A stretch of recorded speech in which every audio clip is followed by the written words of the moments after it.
4절.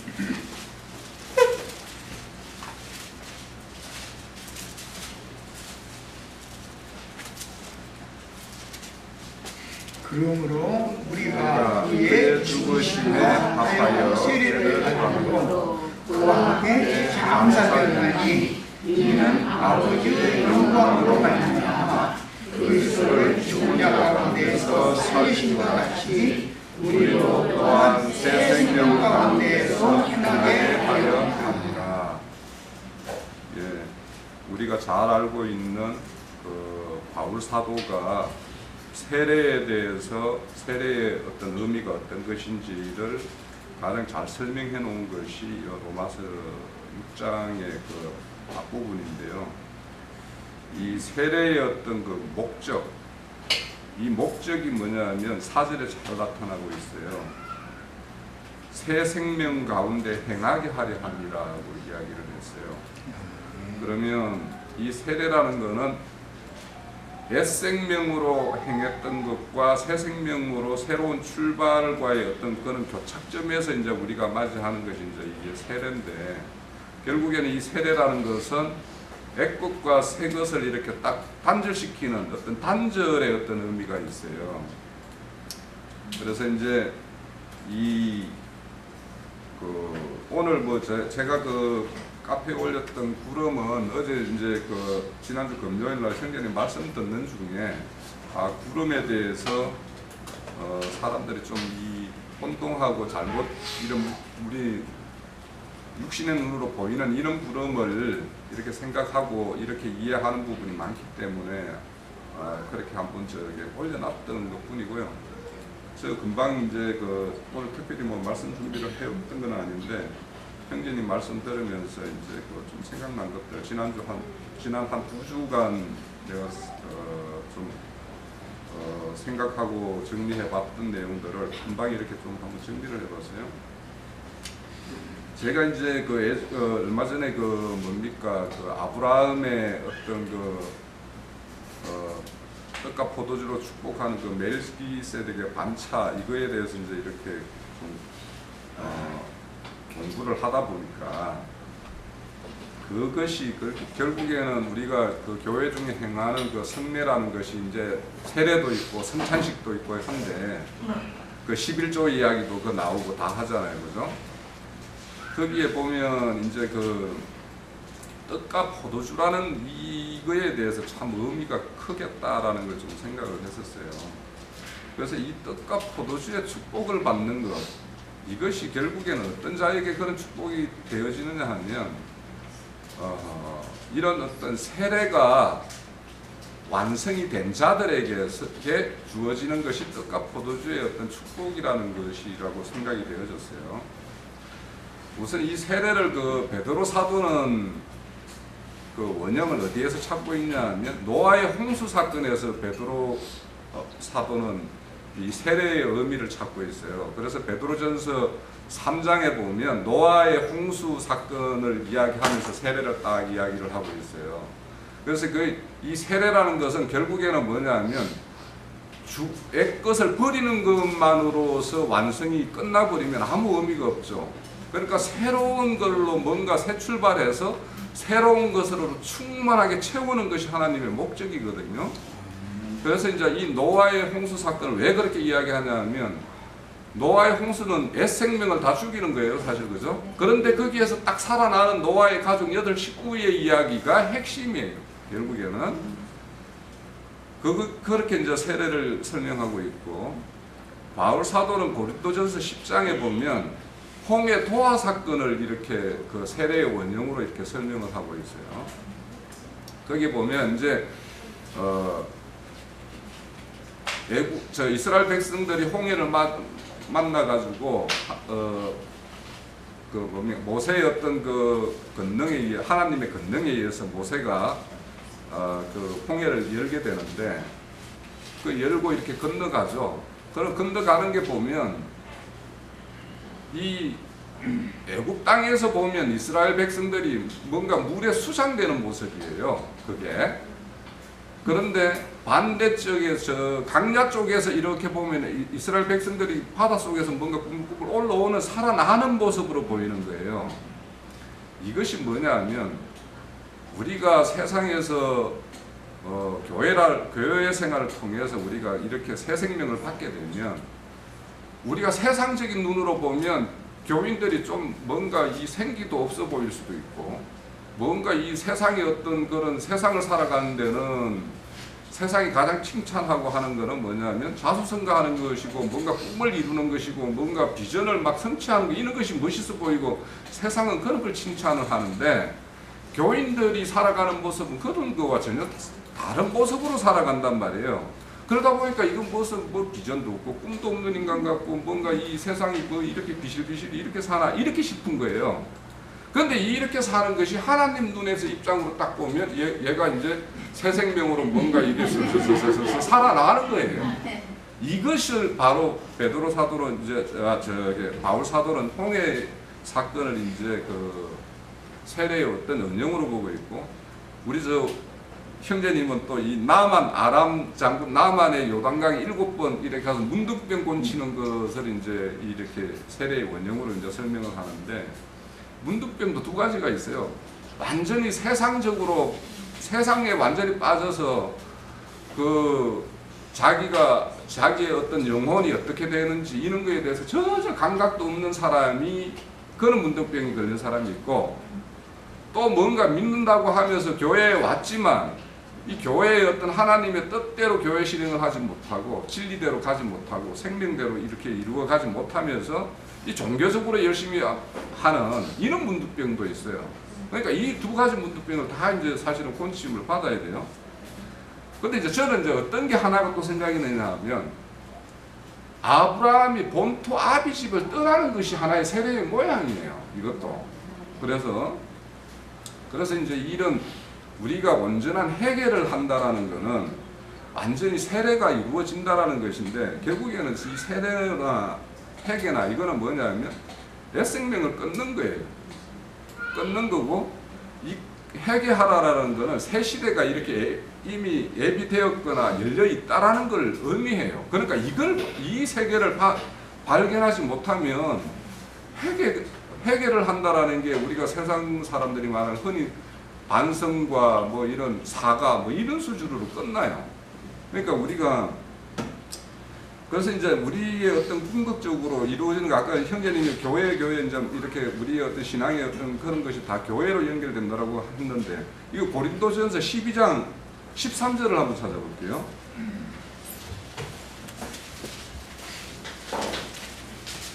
여기서도 이제 이 우리 세례나 침례의 의미가 어떤 것인지를 이제 설명을 잘 하고 있어요.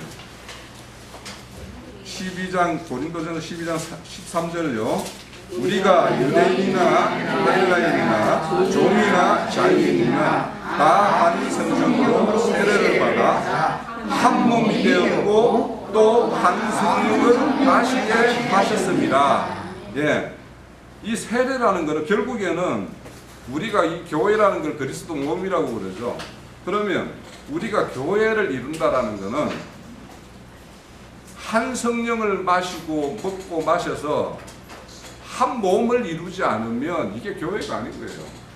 그러니까 우리가 여기 앉아 있으면서도 우리가 서로가 공유하고 하는 이 말씀이 이제 결국에는 영인데 이 말씀을 같은 색깔로 같은 걸로 이렇게 가지고 있어야지 이게 온전한 한 교회가 이루는 거예요. 그래서 이 세례라는 게 이 밥티조인데 이게 뭐냐면 물에 잠그다라는 뜻만 있는 게 아니라 더 엄천적인 의미는 뭐냐면 물들게 한다라는 뜻이에요. 그러면 이 물들게 한다라는 면 우리가 염색을 그 색깔의 어떤 염색을 할 때 염색을 잘하기 위해서는 그 가지고 있는 고유한 색깔을 빼야 돼요. 그죠? 탈색을 시킨 다음에 내가 뭔가 입히고 싶은 색깔을 이렇게 담궈야지 이 염색이 된단 말이에요. 그런 것처럼 이런 어떤 우리가 한 몸이 되려면 우리가 과거에 가지고 있었던 어떤 세상적인 요소나 또 과거에 가지고 있던 우리가 어디에서 각처에서 이제 교회 생활을 하다가 우리가 다시 빼냄을 받아가지고 한 교회를 이루고 있는데 여기에서 한 몸을 이루고 한 교회를 이루기 위해서는 옛날에 내가 가지고 있던 그런 어떤 종교관이나 어떤 말씀관이나 이런 것들이 우리 교회에서 증거하는 말씀으로 인해서 교정이 돼야 돼요. 그래야지 이게 이제 우리가 한 몸이 되고 한 교회가 되는데, 근데 이제 우리가 성령 세례라고 이렇게 이야기하는 것들이 있죠. 왜 물 세례가 있고, 물 세례는 우리 회개와 관련되어 있고, 성령 세례는 실질적으로는 뭐냐면 새 생명의 어떤 충만을 이루는 것과 관련이 있어요. 성령 세례는. 그래서 뭐냐면 성령 세례는 우리가 그리스도인으로서 어떤 그리스도인답게 만드는 것이 바로 성령 세례예요. 그래서 우리가 이 성령 충만이라는 것은 결국에는 에베소서 4장 13절에 보면 하나님의 아들을 믿는 것과 아는 것이 하나로 되는 것이라고 이야기를 했어요. 그러니까 우리가 이제 제가 약간은 오전에 이제 우리 김찬재 형제님께서 말씀하신 것 중에 머리로만 아는 것에 대해서 이렇게 말씀하시는데 머리로 많이 알아야 돼요. 저는 머리로 많이 알아야지 아는 만큼 내가 진리대로 살 수가 있지, 알지 못하면은요 그냥 자기 소견대로 자기 생각대로 사는 거예요. 그러니까 알면서 이것이 뭐냐면 나의 생명이 되느냐 안 되느냐, 그러니까 이 생명이라는 거는 나도 그 생명을 낳아야 되지만 내가 다른 사람에게서도 이 생명을 뿌려서 생명을 이렇게 이끌어낼 수 있느냐, 이런 것과 관련이 있어요. 그런데 이 천국의 왕국이라는 거는 왕과 제사장의 나라예요. 왕과 제사장의 나라인데 이게 비정상적인 상황이 되면 뭐냐면 선지자가 나타나요. 선지자가 나타나요. 그런데 이제 우리가 하는 이런 교회에서 말씀 전거나 이런 어떤 우리가 나누는 거는 왕과 제사장에 걸맞는 거여야지, 선지자의 역할은 율법과 선지자는 세례 요한까지라고 그랬어요. 이게 비정상적일 때 자꾸 이제 이렇게 뭔가 하는 거에 대한 거는 이제 선지자의 역할이란 말이에요. 그러니까 오늘날 시대가 물론 비정상적인 교회로 이렇게 하나님의 말씀이 이렇게 전파되고 하는 것이 많은데 우리는 최근에 제가 이제 깨달은 것은 뭐냐면 우리가 제사장이라는 직분을 가지고 있단 말이에요. 그럼 제사장 직분이라는 것은 사람이 하나님의 앞으로 나아갈 때의 자세예요. 제사장의 자세는. 근데 우리가 세상에 나가서 하나님의 복음을 가지고 나갈 때는 왕의 메신저 역할을 해요. 그러니까 이게 구분이 돼야 돼요. 그러면 이게 왕이라는 것이 우리가 통상적으로 쉽게 생각하면 왕이라고 하면 이게 뭔가 군림하고 막 이거 억압하고 이런 걸로 생각하는데, 실질적인 왕이라는 거는요, 가만히 생각해 보세요. 이 세상이 불의하니까 뭔가 위에 건세 가진 자들이 뭔가 밑에 사람 핍박하고 막 이렇게 하지만, 이게 정상적인 세상이라면 어떻게 해야 되냐 하면은요, 그 자들이 자기에게 맡겨진 재원이나 모든 이런 물자나 이런 것들을 잘 분배하는 게 왕의 역할이에요. 이 왕이 절대 이걸 군림하는 게 아니란 말이에요. 그러니까 우리가 세상 교회에 나갈 때 우리가 다른 사람과 다름을 먼저 이야기할 필요 없어요. 그 사람들에게 내가 가지고 있는 거 공급을 할 수 있게끔 그 사람과 뭔가 상통을 할 수 있는 마음 자세. 그러니까 금방 읽었던 것처럼 유대인은 유대인대로, 헬라인은 헬라인대로 이렇게 하지 않으면 그 사람들 마음 못 사요. 그래서 그 마음을 사기 위해서는 내가 왕이 뭔가 내가 가지고 있는 게 뭔가 분배할 걸 내가 가지고 있어야지 뭘 가지고 나갈 거 아닙니까? 그러니까 이걸 분배를 할 게 내가 장비를 해야 되고, 나갈 때는 어떻게 해야 되느냐 하면은요, 오늘 꼭 이야기하고 싶은 게 이거였어요. 에베소서 4장 32절을 한번 볼게요.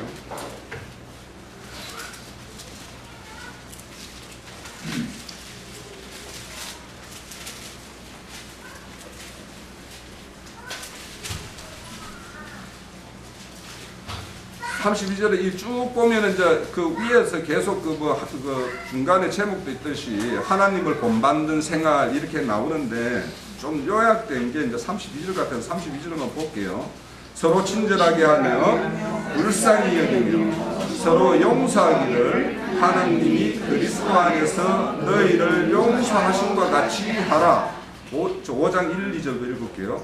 그러므로 사랑하는 자는 자녀같이 너희는 하나님을 본받는 자가 되고 그리스도께서 너희를 사랑하신 것 같이 너희도 사랑 가운데서 행하라. 그는 우리를 위하여 자신을 버리사 향기로운 제물과 희생제물로 하나님께 드리셨느니라. 이렇게요. 그러니까 여기 친절이라는 거는 뭐 다른 데에서는 이제 온유로 이렇게 번역되기도 하고 뭐 그래요. 그래서 서로 친절하게, 이게 이제 교회 생활도 그렇고요. 우리가 복음을 가지고 어디 밖에 나갈 때도 마찬가지예요. 그러니까 친절하게 하고 그 자들을 불쌍히 여기는 마음을 먼저 가지고 있어야 돼요. 그리고 우리가 하나님으로부터 용서받은 자잖아요. 그러면 우리도 그 사람들을, 이 사람이 아직 하나님으로부터 용서 못 받은 사람 아닙니까? 그죠? 그럼 그 사람을 용서받게끔 하는 것이 우리 제사장 직분이고 왕의 어떤 그 메신저로 나가서 하는 사역이 이 사역이에요. 우리 각자 모두가. 근데 이걸 하기 위해서는 뭐냐면 사랑받은 자녀 같죠. 사랑받은 자녀가 아니면 이런 걸 가질 수가 없어요. 이런 성품을 이해할 수도 없고 하나님을 본받는 자가 된다라고 해요. 이렇게 하는 것이 하나님을 본받는 자인데, 그런데 거기에 뒤에 쭉 보면 이제 사랑 안에서 행하라 하고 그분이 뭐냐 하면 향기로운 제물과 희생 제물이 됐다라고 이야기하죠. 우리 주님이 여기서 이제 저는 이제 떡과 포도주라는 것을 우리가 성경에 보면 떡과 포도주에 대한 이야기가 딱 세 군데가 나와요. 다른 데도 있는지 모르겠어요. 뭐냐면 아브라함이 그 롯의 가족들을 다시 이제 다 되찾아오고 했을 때 그 멜기세덱이 떡과 포도주로 축복을 하죠. 또 한 군데는 뭐냐면 다윗이 그 나발의 어떤 그 가축을 지켜줄 때 그 이제 나발이 이제 추수를 다 하고 이제 이렇게 잔치를 베풀 때 자기 소녀들을 위해서 이제 음식을 구하러 갔는데 나발이 이제 뭐냐면 인색하게 했죠. 그냥 음식도 주지 않고 이렇게 했죠. 그래서 다윗이 이제 척이에서 이제 올라갈 때 그 나발의 부인이 아비가일이 나와서 떡과 포도주로 다윗을 이렇게 맞이해요. 그것이 하나 나오고, 그리고 이제 마지막으로 우리 주님의 어떤 제자들이 이제 우리 마지막 만찬이라고 하는 거기에서 이제 주님이 제자들에게 떡과 포도주로 축복을 해요. 그죠? 그럼 이 떡과 포도주라는 의미가 저는 이제 이렇게 생각이 돼요. 이거는 이제 형제님이 또 보충을 해주시면 좋겠는데, 여기에서 주님이 향기로운 제물과 희생 제물이 됐다고 그러죠. 우리가 떡과 포도주라는 거는 이거는 내 살이요 내 피라고 그랬죠. 내 살과 피를 마시는 자에게는 내 생명이 있다고 그랬고, 떡과 포도주를 마시지 않는 자에게는 나와 아무 상관없다라고 그랬어요. 그죠? 자, 그러면 여기서 떡과 포도주라는 거는 어떤 거냐 하면, 주님이 우리에게 적용을 한다면, 주님이 돌아가시고 난 다음에 우리에게 그리스도의 남은 고난이 있다고 그랬어요. 교회를 위해서. 그죠? 이게 골로새서 1장 24절에 나와요. 내가 금방 좀 찾아봤는데, 이 고난에 참여하는 자에게 떡과 포도주의 축복을 해요. 그러니까 거기에는 아브라함도 승리했죠. 그죠? 그리고 다윗도 실질적으로 모든 가축들을 지켜내는데 성공을 했어요. 그죠?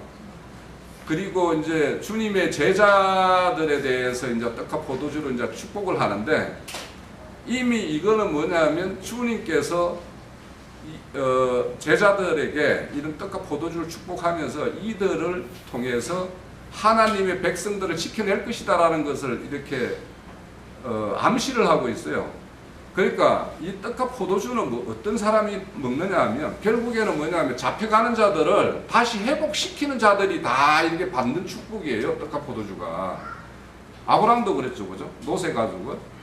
그 나발이 불의한 자지만 그 자의 어떤 그 뭐 산짐승, 들짐승들이 또 아니면 도덕들이 그 취해간 것들을 그 다윗이 지켜냈단 말이에요. 그것처럼 제자들도 이것을 주님의 백성들을 다른 악한 무리들에 의해서 탈취당할 것을 지켜낼 것을 이제 상징하고 있는 것 같아요.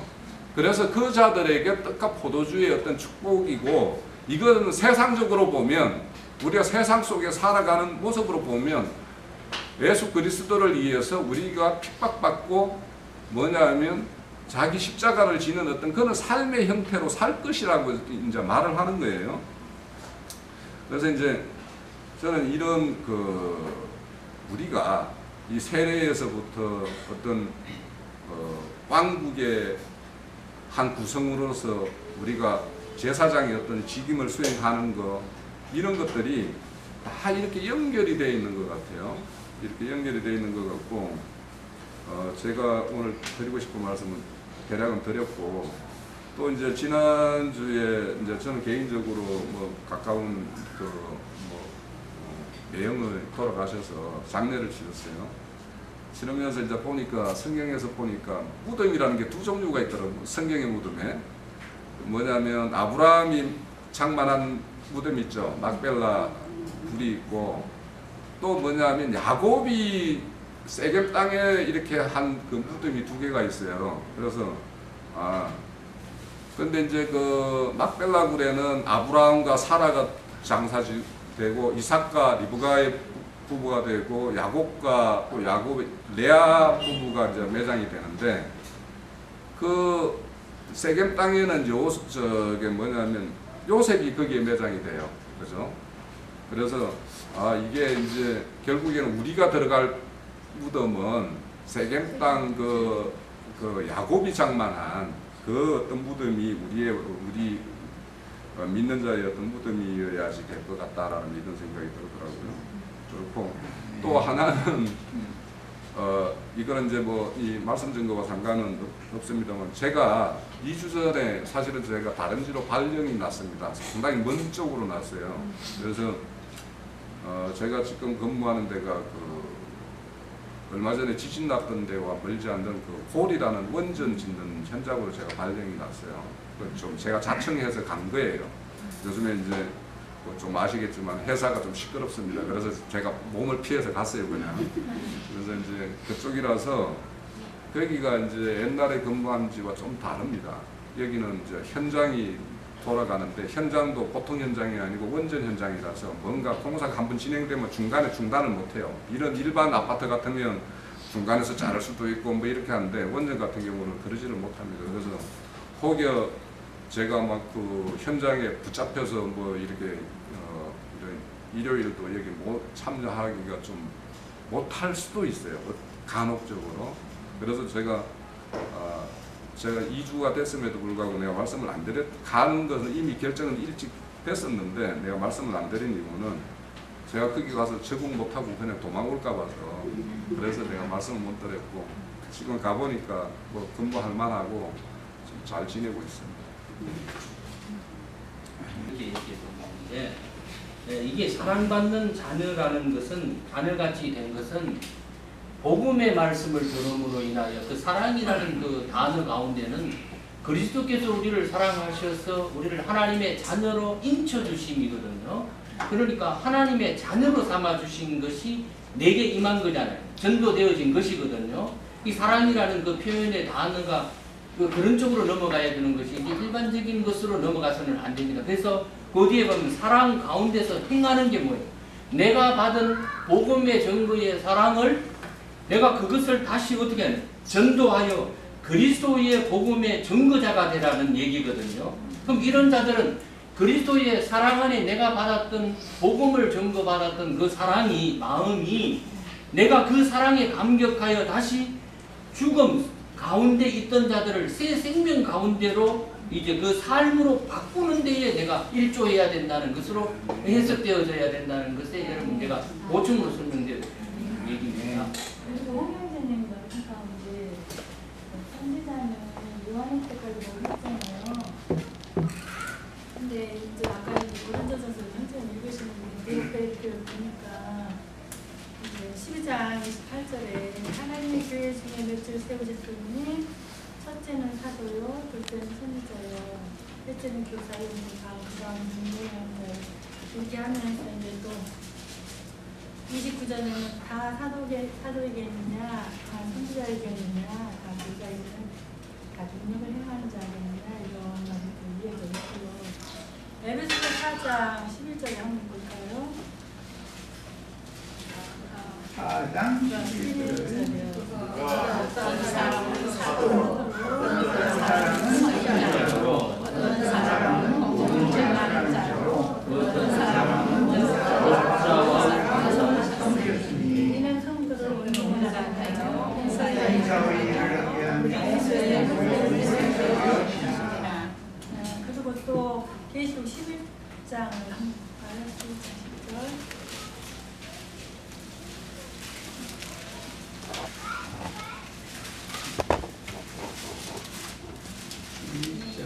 1장 10절 자가 땅에 사는 자들을 괴롭게 함으로 땅에 사는 자들이 그의 죽음을 즐거워하고 기뻐하여 서로 그를 보내라 하더라. 예. 신약 시대에도 분명히 선지자가 있거든요. 근데 내가 이 선지자에 대해서 깨달음이 좀 있었는데,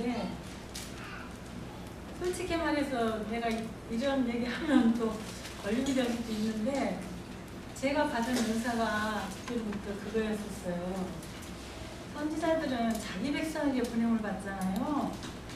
타지로 번영을 받지 않아요. 그런데 이미 제가 깨닫게 해주신 것은 교회에서 이렇게 뭔가 주님의 뜻을 제대로 알지 못하고 행하는 이 자들에게 이 선지자들은 말씀을 직접 지켜주고 알아서 증거하는 거거든요.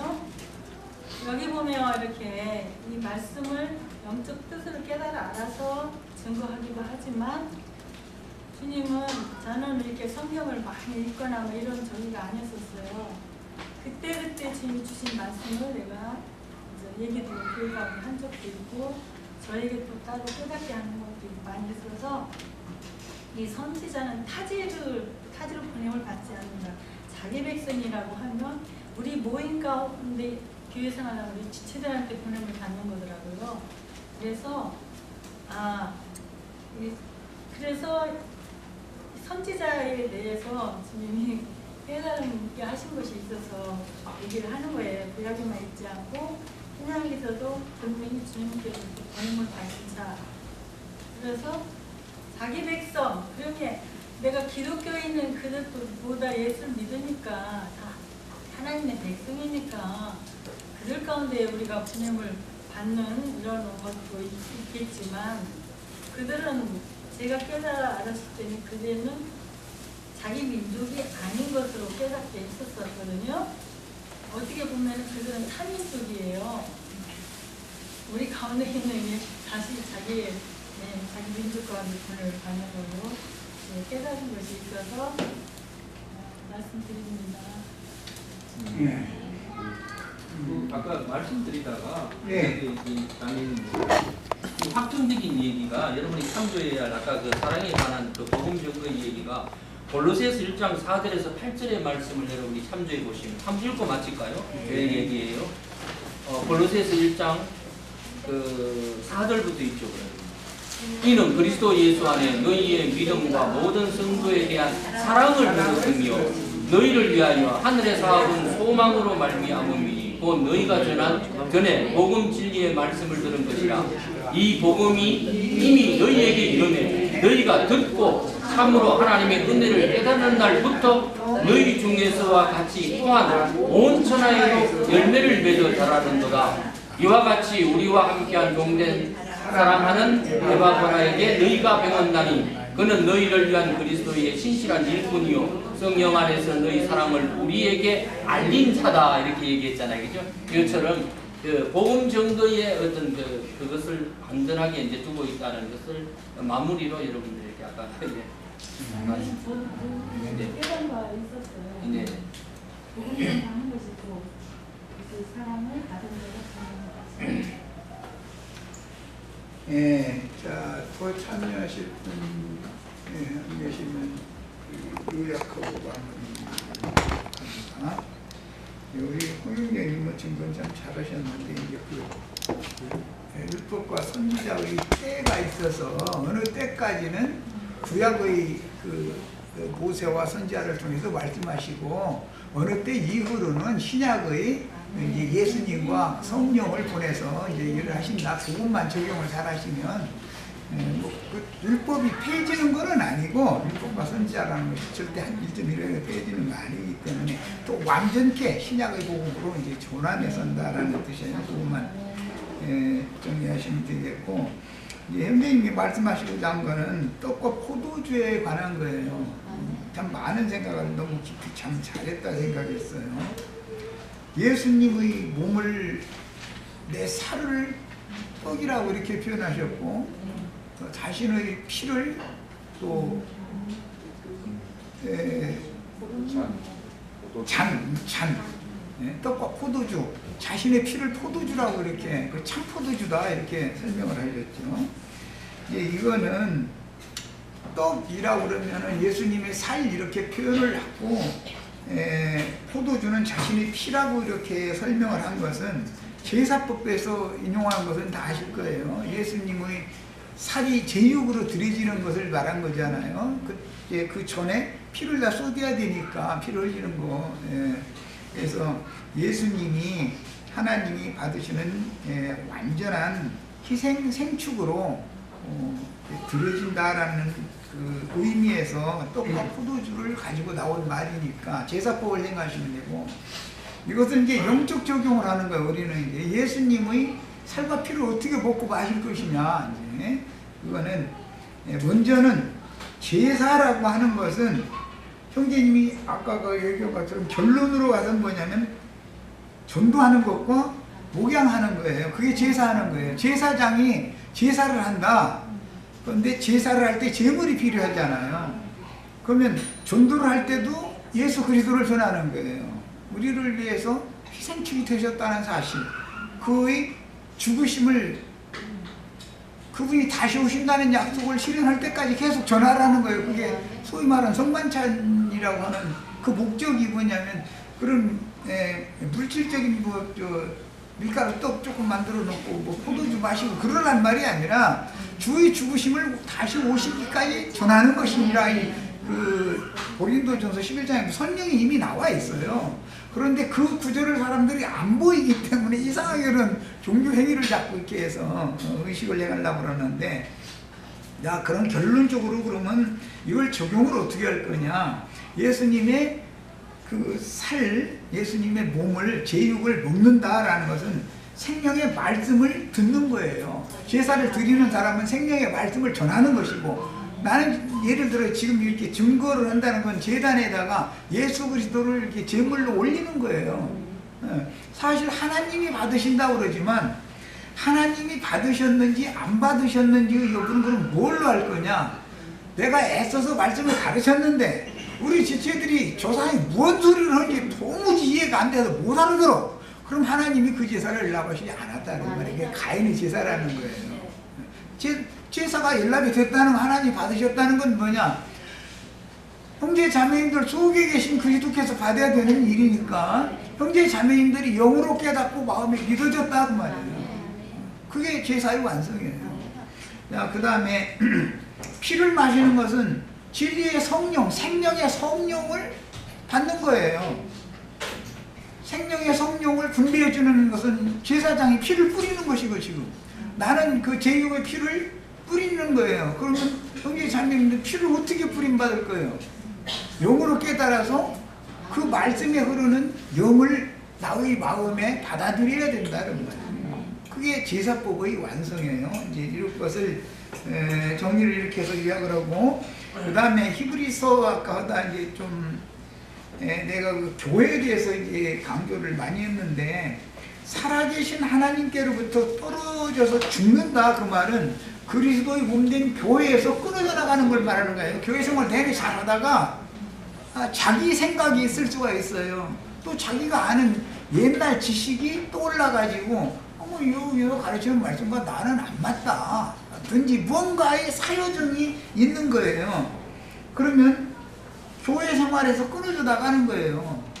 그런 것이 사실은 죄의 유혹이라는 것은 세상을 사랑함으로 세상 죄에게 세상에 유혹당해서 나갈 수도 있지만 신앙생활을 그래도 꽤나 오래 한 성도들이 죄의 유혹을 받는 것은 영적 지식 때문에 자신의 나름으로 아는 그 성경 지식 때문에 영이 교만해지면 교회 생활에 못 붙어 있는 거예요. 지가 나가서 좌판벌리에 나가야만 직성이 풀리기 때문에 교회가 파송을 해야 돼요. 사도행전 13장에 보면 안디옥 교회가 파송을 했는데 그게 성령께서 세운 사도들이라고 그랬어요.